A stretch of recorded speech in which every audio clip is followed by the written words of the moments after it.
بصوا يا جماعه، اي حد عنده باك بين او الم اسفل الظهر فده بيبقى ليه اسباب كتير. هقول لك النهارده ايه السبب وهقول لك كمان العلاج. بصوا كده، من اخطر الاسباب ان انا ابقى قاعد على كرسي بالتكنيك ده وفي مسافه ما بيني وما بين كده، او ان انا قاعد على كنبه، او ان انا رافع رجلي كده مثلا وعامل بالتكنيك ده. معظمنا بيعمل كده، او مريح وعامل كده بعد مجهود، او ان انا حاطط كرسي فوق وكرسي مثلا قدام الكرسي ده ورافع رجلي كده.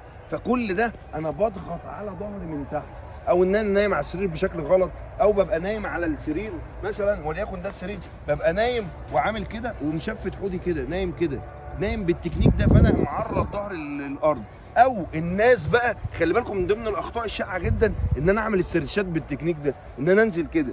عارف لو انا نزلت كده انا باذي العمود الفقري بتاعي، وخاصه التمارين بتاعت الجود مورنينج، او ان انا ببقى ماسك بار وانزل بيه كده. خلي بالك ان التمارين دي غلط جدا جدا وخطر جدا على العمود الفقري. او ان انا اعمل استرتشات بالتكنيك ده وانزل كده، كل ده بيأثر على ظهري، مع العلم ان معظمنا عمله وانا عملته، كلنا عملناه وغالبا كلنا بنعمله. وخلي بالكم ده خطر جدا وده بيؤدي الى الاصابه.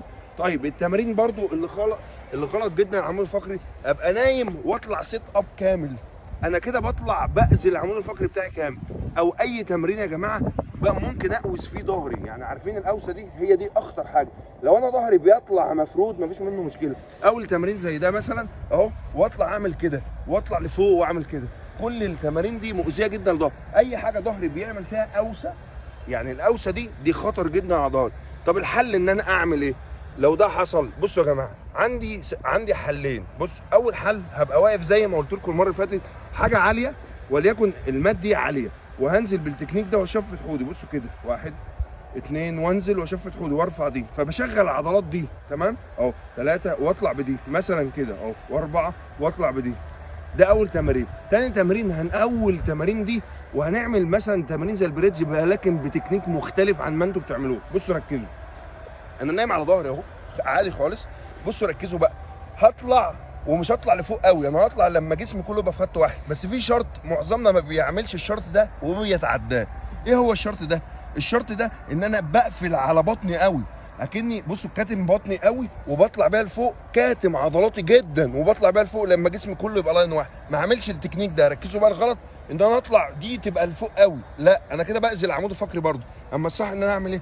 بقفل على دي الاول واطلع لفوق، ولو وسعت رجليا وطلعتها لقدام فانا باثر اكتر على الهامسترنج. فانت عايز ايه؟ انا عايز استهدف الكور، فبقرب كعب رجلي لجسمي وبطلع بالتكنيك ده وعضلاتي مشدوده والجلوتس بتاعتي مشدوده، يبقى العمود الفقري بتاعه كله في لاين واحد. ده مهم جدا.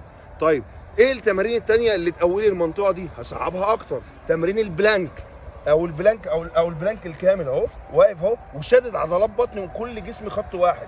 يعني لو حطيت كوره تنس على نص ظهري من هنا ما تقعش، ولا حوضي بيشفت ولا يمين ولا شمال، وثابت اهو. اخد نفس جامد وكاتم، ما بعملش الحركه دي، ولا بنزل بوسط كده، ولا وسط طالع ولا وسط نادي اهو. انا شادد الجلوس بتاعتي وبطني وثابت تمام.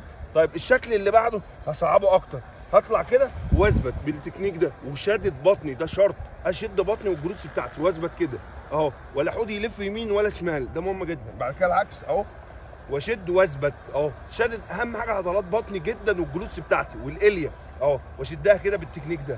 بعد كده البلانك اهو برضه نفس القصه، وشادد الجلوتس بتاعتي جدا وقافل وشادد الجلوتس اعلى سنه بسيطه وشاددها. بعد كده بصعب، طلع ايدي اليمين لقدام، رجلي اليمين مع ايدي الشمال والعكس.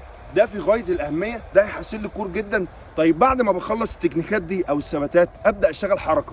زي عارفين انا ببقى واقف كده مثلا، همسك دمبل من هنا او الكيبل وبشده كده مثلا وبنزل بيه كده واثبت، اشغل الاوبليكس والعضلات اللي هنا كلها. بعد كده العكس اهو، او من تحت واشد لفوق. ده مهم جدا. التمارين دي في غايه الاهميه. ثم المرحله اللي بعدها هستخدم الكوره، عارفين الهاف بول او البالانس بول، الكلام ده كله ده مهم جدا في التكنيك. وان انا استهدف الاوبليكس والعضلات اللي في الجنب والعضلات الاماميه ريكتس ابدومينال والعضلات بتاعه الكور كلها، فده هيحسنني جدا وهيخليني قوي جدا. وافتكروا دايما جملتي، باور فروم ذا كور، القوه بتنتج من منطقه الجذع.